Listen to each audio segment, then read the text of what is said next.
13 years का मेरा experience है गायनेकोलॉजी में। ख़वातीन के बहुत सारे इश्यूज हैं। एक तो इनफर्टिलिटी, सेक्सुअल हेल्थ इश्यूज, या आप ये कह लें इंटीमेट हेल्थ से रिलेटेड जो इश्यूज हैं जिस पे बात नहीं की जाती, जिसको ख़वातीन भी डिस्क्लोज करते हुए डरती हैं, किसी को बताती नहीं है। और अब परेशानी की ज़रूरत नहीं है, जब तक आप डरते रहेंगे, आप डॉक्टर तक अपना प्रॉब्लम नहीं पहुँचाएंगे तो तब तक तो उसका सोल्यूशन नहीं मिल सकता। वजाइना की बात की जाए, उससे रिलेटेड जो इश्यूज हैं, वजाइना लूज हो गई है, विद एज सैगिंग हो गई है प्राइवेट पार्ट्स की, या डार्कनिंग हो गई है, कवारापन और इस तरह के मसाइल ख़वातीन को बड़े हो रहे हैं कि स्पोर्ट्स जो लड़कियां कर रही होती हैं उसके अंदर भी हाइमन रप्चर हो जाती है। टैग है कि फर्स्ट इंटरकोर्स पे ब्लीडिंग होगी तो वो उसको वर्जिन समझा जाएगा, हालांकि ऐसा नहीं है, क्योंकि फर्स्ट इंटरकोर्स पे मोर देन 50% गर्ल्स जो हैं वो ब्लीड नहीं भी करती। एजिंग के साथ साथ वजाइना लूज हो जाती है। अस्सलाम वालेकुम नाज़रीन, मैं हूँ इकरा फारूक। इस टाइम हम मौजूद हैं पेइंग परफेक्ट क्लिनिक पे, जहाँ पर हमारे साथ मौजूद हैं डॉक्टर राबिया नौशीन। इनसे बात करते हैं। आजकल गायनी के बहुत सारे इश्यूज आ रहे हैं। Doctor Rabia Naushin gynae specialist होने के साथ साथ कॉस्मेटिक गायनाकोलॉजिस्ट भी हैं। इनसे जानते हैं ख़वातीन के बढ़ते हुए मसाइल का इनके पास क्या हल है। अस्सलाम वालेकुम। डॉक्टर राबिया, मुझे बताएं कि सोसाइटी में बहुत ज़्यादा ख़वातीन के गायनी के हवाले से इश्यूज हो रहे हैं, उस हवाले से आपके पास क्या तफसीलात हैं, आप किस टॉपिक पे बात करना चाहेंगी? Thank you so much Iqra for engaging me in your programme. जी, ख़वातीन के बहुत सारे इश्यूज़ हैं आजकल, जिसमें एक तो इनफर्टिलिटी और उसके अलावा सेक्सुअल हेल्थ इश्यूज़, या आप ये कह लें इंटीमेट हेल्थ से रिलेटेड जो इश्यूज़ हैं जिस पे बात नहीं की जाती, जिसको ख़वातीन भी डिस्क्लोज़ करते हुए डरती हैं, किसी को बताती नहीं हैं, क्योंकि उनका मजाक ना बन जाए या उस चीज़ को सीरियस ना लिया जाए, और वो ये सोचती रहती हैं कि मेरे साथ ये मसला है, शायद किसी और के साथ नहीं है। तो मैं जब से कॉस्मेटिक गायनेकोलॉजी की फील्ड में आई हूँ, मैंने ये बहुत सारे इश्यूज़ देखे हैं फीमेल पेशेंट्स में। खुशी की बात यह है कि वो इस एरा में हैं जब उनके हल भी मौजूद हैं ऐसे प्रॉब्लम्स के, और अब परेशानी की ज़रूरत नहीं है, क्योंकि जब तक आप डरते रहेंगे, आप बात नहीं करेंगे, आप डॉक्टर तक अपना प्रॉब्लम नहीं पहुंचाएंगे तो तब तक तो उसका सलूशन नहीं मिल सकता। लेकिन अगर आप इसको डिस्कस करना शुरू करें, डॉक्टर से कंसल्ट करना शुरू करें, तो आपको काफ़ी ऐसे मसाइल का भी हल मिल जाता है जो कि आप अपने तौर पे समझ रहे होते हैं कि नहीं, ये इट्स नॉट पॉसिबल। ठीक है। स्पेशली आप मुझे बताएं कि एज आ कॉस्मेटिक सर्जरीज़ जैसे होती हैं नॉर्मली स्किन की, इस तरह गायनी के हवाले से कौन सी सर्जरीज़ हैं आपके पास जिनको आप ट्रीट कर रही हैं, उस हवाले से बताइएगा।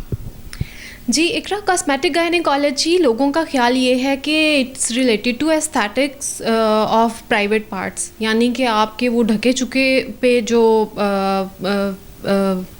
बॉडी पार्ट्स हैं, लाइक बिकिनी एरिया है, अंडर आर्म्स का एरिया है, या ब्रेस्ट की बात की जाए वो एरियाज़ हैं।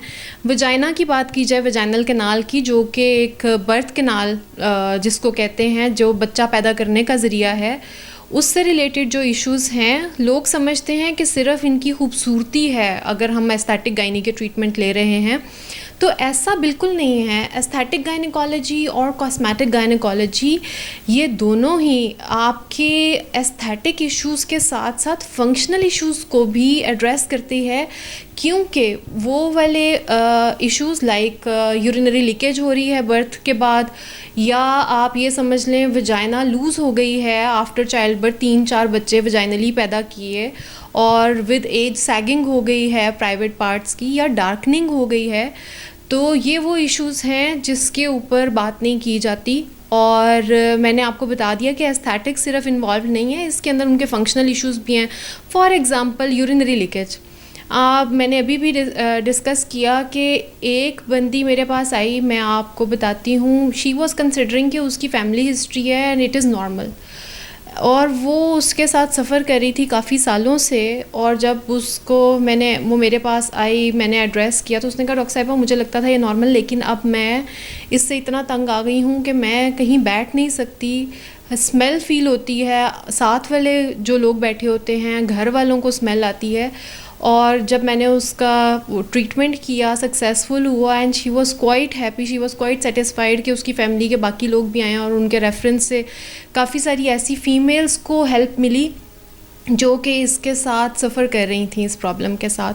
क्योंकि वजाइनल डिस्चार्ज या रिलिकोरिया जिसके बारे में आप बात करें, इसके बहुत सारे रीज़न्स हो सकते हैं, लाइक कोई बैक्टीरियल इन्फेक्शन है या फिर वो आपकी जो वजाइना की पीएच है वो चेंज हो गई है किसी वजह से, क्योंकि हमें कॉमनली यही पता नहीं है कि हम हाइजीन का ख्याल कैसे रखें। और काफ़ी सारे ऐसे इंग्रेडिएंट्स हैं जो कि यूज़ करने से, लाइक आप सोप्स यूज़ कर रही हैं, डिटर्जेंट्स यूज़ कर रही हैं, पाउडर्स यूज़ कर रही हैं, वहाँ पे फ्रेगरेंसेस यूज़ कर रहे हैं कि वहाँ उस एरिया से स्मेल ना आए, और वो क्या करते हैं, वो उसकी पीएच को डिस्टर्ब कर देते हैं। जो नॉर्मल फ्लोरा नेचर ने रखा हुआ है आपकी उसके वजाइनल प्रोटेक्शन के लिए, वो डिस्टर्ब होता है, तो बैड बैक्टीरियाज जो हैं वो ओवरवेलम कर जाते हैं, उनकी प्रोडक्शन ज़्यादा हो जाती है और वजाइनल डिस्चार्ज होना शुरू हो जाता है। इसके अलावा बहुत सारे ऐसे इन्फेक्शंस हो सकते हैं, फंगल इन्फेक्शन है जिसके अंदर वायरल इन्फेक्शंस हैं जो कि और बैक्टीरियल इन्फेक्शंस भी काफ़ी सारे ऐसे हैं जो कि इसकी कॉज हो सकते हैं। तो it all depends upon the cause, और वो तभी पता चलेगी जब पेशेंट आपके पास लैंड कर जाता है, आपके पास आ जाता है, आप हिस्ट्री एक्सप्लोर करते हैं, एग्जामिनेशन करते हैं, और अगर उसका कोई स्वाब भिजवाने वाला है लैब में और कोई क्लू नहीं मिल रहा, तो उसके बाद ही पता चलता है कि आपने किस लाइन पे ट्रीट करना है। और वजाइनल सर्जरीज में आप कॉस्मेटिक सर्जरीज हैं, उनके अलावा क्या हैं वो उस हवाले से बताइएगा। जी इकरा, जो कॉस्मेटिक गायनेकोलॉजी है ना, ये बड़ी मज़े की फील्ड है। अच्छा एक्सपीरियंस है मेरा, लास्ट 4 इयर्स से मैं कॉस्मेटिक गायनी सर्जरीज़ भी कर रही हूँ। 13 इयर्स का मेरा एक्सपीरियंस है गायनेकोलॉजी में। तो इसके अंदर सिर्फ सर्जिकल प्रोसीजर्स नहीं हैं, इसके अंदर नॉन सर्जिकल प्रोसीजर्स भी हैं। जैसे आप फेस और हेयर के एस्थेटिक प्रोसीजर्स ले रही हैं, उसी तरह से प्राइवेट पार्ट से रिलेटेड या वजाइना से रिलेटेड भी हमारे पास एस्थेटिक प्रोसीजर्स भी हैं, और ये पेशेंट की असेसमेंट करके पता चलता है कि वो किस कंप्लेन के साथ आ रही है। फिर उसका एग्जामिनेशन किया जाता है कि मेरे पास क्या क्या ऑप्शंस हैं उसके लिए, और उसमें भी मेरे पास आगे नॉन सर्जिकल और सर्जिकल दोनों टाइप की चीज़ें हैं। और ये पेशेंट को कैटेगराइज करना, it all depends upon her history. और ये कवारापन और इस तरह के मसाइल ख़वातीन को बड़े हो रहे हैं। हमारी बहुत सारी बच्चियां हैं जो नहीं बताती हैं अपनी वालदा को, अपनी डॉक्टर को, कि उनके साथ क्या मसाइल दरपेश आ रहे हैं। इस हवाले से आप क्या बताना चाहेंगी कि क्या वो मसाइल को छुपाने की वजूहात जो हैं उनका हल ना होना है, या किस वजह से ऐसे मसाइल आ रहे हैं? इकरा, जो आपने क्वेश्चन किया कि कंवारेपन से रिलेटेड प्रॉब्लम्स आ रहे हैं, yes these problems exist a lot, और I am doing surgeries for revirgination, और जितने भी वजाइनल प्रोसीजर्स हैं I am doing these procedures. उसके अंदर ना बताने की वजह यही है, अगर उनका कोई आप ये कह लें कि कोई रिलेशन रहा, सेक्सुअल रिलेशन रहा पास्ट में, और उसकी वजह से घबराई हुई है, तो अपनी मदर को नहीं बताएगी। लेकिन मोस्टली मदर्स भी साथ आ जाती हैं। और उसके अलावा भी कॉमनली जो देखने में आता है वो ये है कि स्पोर्ट्स जो लड़कियां कर रही होती हैं उसके अंदर भी हाइमन रप्चर हो जाती है। तो मैं ये भी समझा रही होती हूँ बच्चियों को कि हाइमन रप्चर की एक कॉज नहीं है, लेकिन उनको खुद भी पता होता है कि उन के अंदर स्पेसिफिक कॉज क्या रही, सेक्शुअल कॉन्टेक्ट था या स्पोर्ट्स करती रही, वो हिस्ट्री पे भी हमें पता चल जाता है।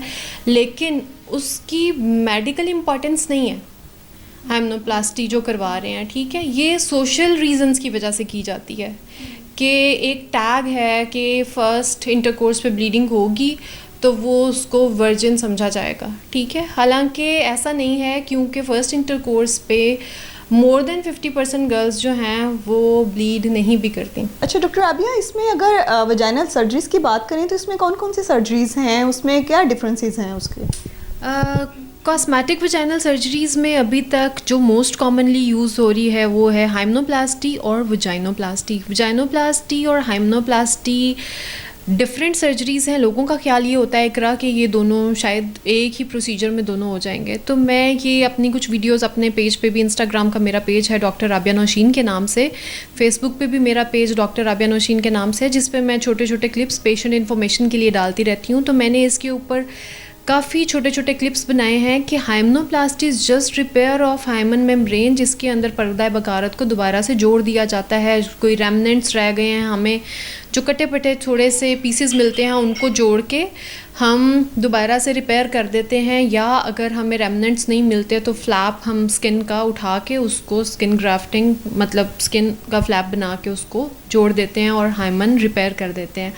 और जो vaginoplasty is totally different, it's tightening of the vaginal canal. आपको पता है कि वजाइना एक रिप्रोडक्टिव ट्रैक का वो पार्ट है जो बर्थ कैनाल में आ जाता है, इसके थ्रू इंटरकोर्स भी हो रहा है और at the same time baby birth भी हो रही है। तो इन दोनों प्रोसीजर्स के साथ इंटरकोर्स के साथ भी with the passage of long time ageing के साथ साथ वजाइना लूज़ हो जाती है, और वो ख़वातीन जिन्होंने वजाइनली बच्चे पैदा किए हैं, जिनकी नॉर्मल डिलीवरीज हुई हुई हैं, उनके अंदर ज़्यादा लूज़ हो जाता है वजाइना।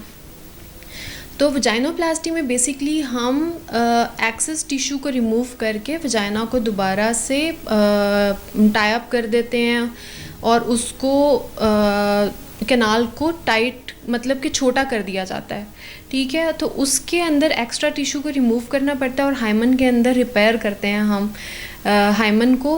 तो इसलिए ये दोनों प्रोसीजर्स डिफरेंट हैं और दोनों की पोस्ट केयर भी डिफरेंट है।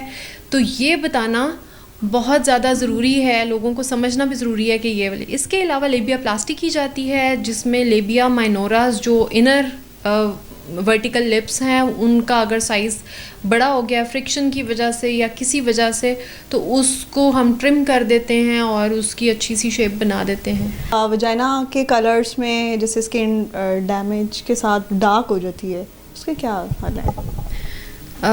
इकरा स्किन का डैमेज होना यहाँ पे बहुत इम्पॉर्टेंट है, क्योंकि एरिया एक तो आपका इस तरह का है जहाँ पे ऑलरेडी डार्कनिंग होती है, क्योंकि यहाँ पे मेलानिन जो पिगमेंट देता है, जैसे हमारे बालों का कलर है, आइज़ का कलर है, ये मेलानिन पिगमेंट की वजह से होता है। तो जो प्राइवेट एरियाज़ हैं वो नेचुरली थोड़े से as compare to other body वो थोड़े से डार्कर होते हैं।